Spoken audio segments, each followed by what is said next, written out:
We've made it to Friday. Awesome. You're tuned in to CNN Student News and bringing you today's commercial-free headlines. I'm Carl Azus. First up, the Taliban says it's responsible for an attack in Afghanistan yesterday. At least 15 people were killed, dozens more wounded by a suicide bombing.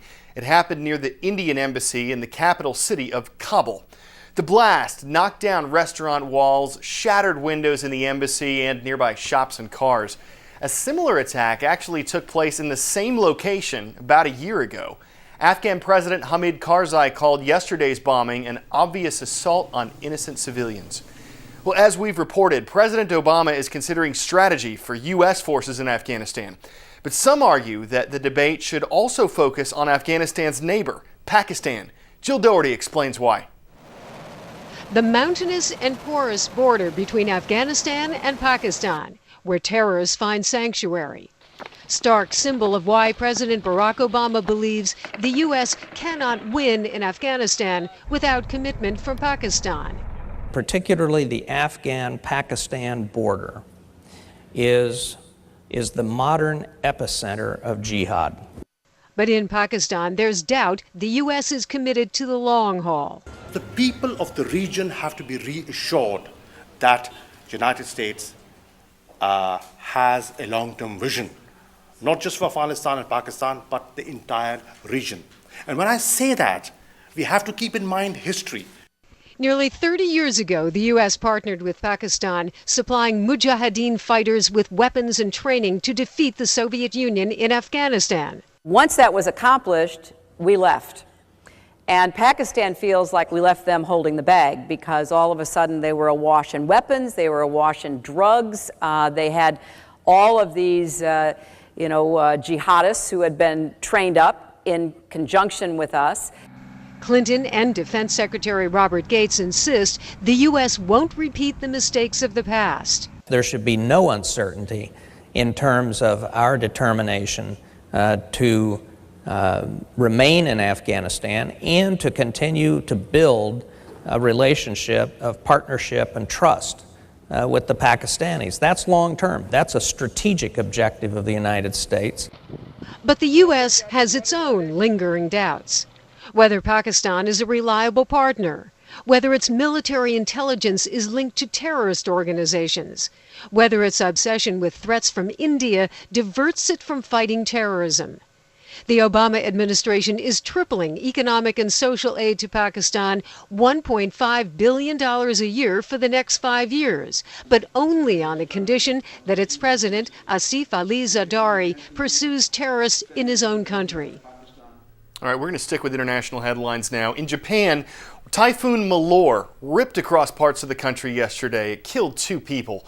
The storm's heavy rain and winds flooded roads, tore the roofs off some homes. By Thursday night, Malor had lost strength and was heading back out to sea. And those earthquakes we told you about yesterday near the Solomon Islands. Turns out there were 16 of them, 16 moderate to major quakes in the region in the span of 11 hours. But amazingly, there were no immediate reports of any damage or injuries. Time for the shout out. Where would you find the Sea of Tranquility? If you think you know it, shout it out. Is it in South Africa, in South America, off the coast of Australia, or on the moon? You've got 3 seconds. Go.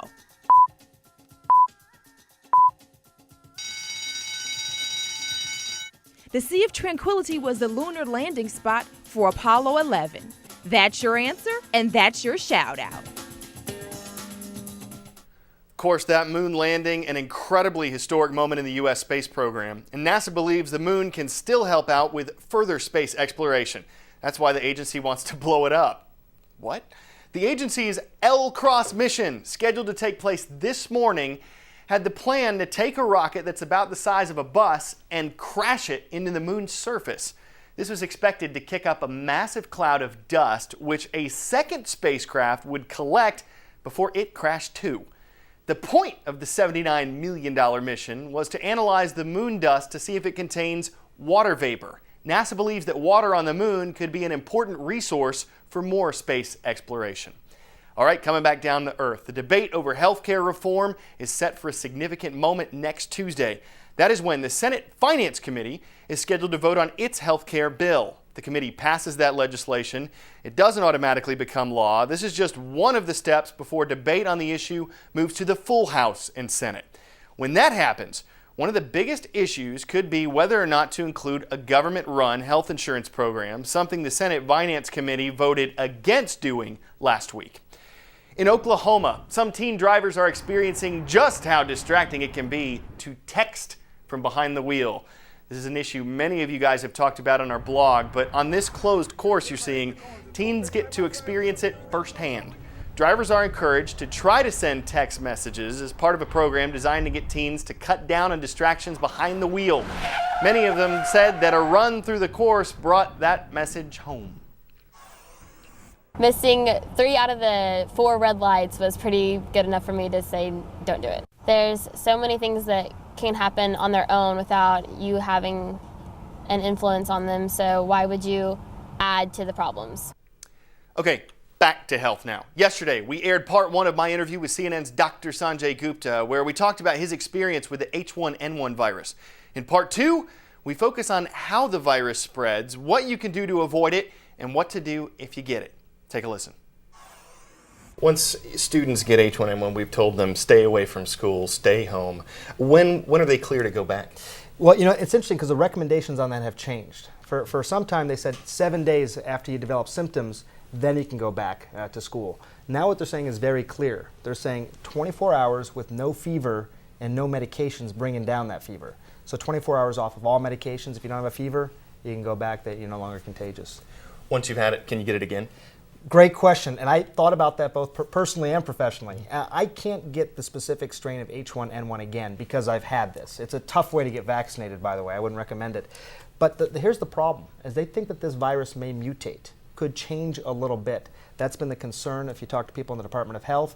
It's also the concern of vaccine makers, because they have this vaccine that's perfect for this strain of H1N1. If it mutates, the vaccine's not going to be as effective. So if it mutates, I won't be as protected.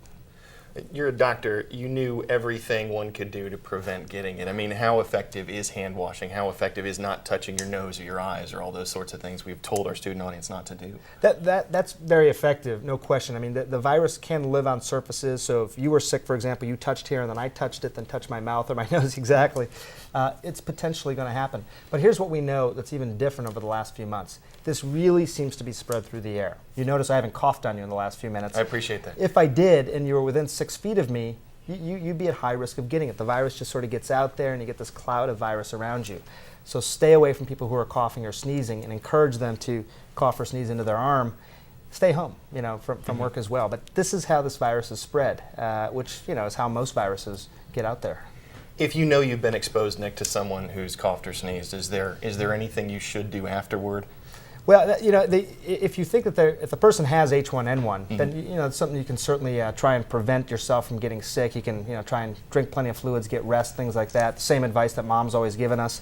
If you subsequently get confirmed for H1N1 and you're very early on, like within a day or so, you can take certain antiviral medications to try and reduce the severity of the infection. You're not going to get rid of it altogether, but you can make it a little bit easier on yourself. But I think that most people here in the States, at least, in many places around the world, they're not even testing for it anymore, Carl.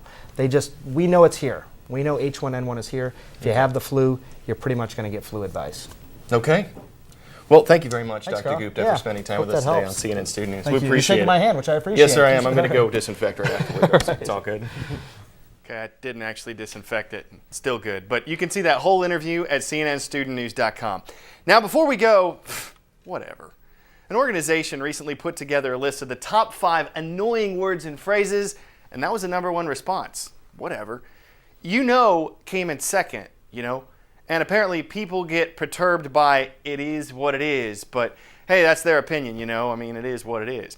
Anyway, made the cut at #4, and at the end of the day, rounded out the top 5.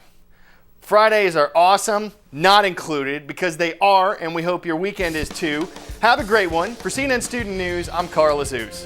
Whatever.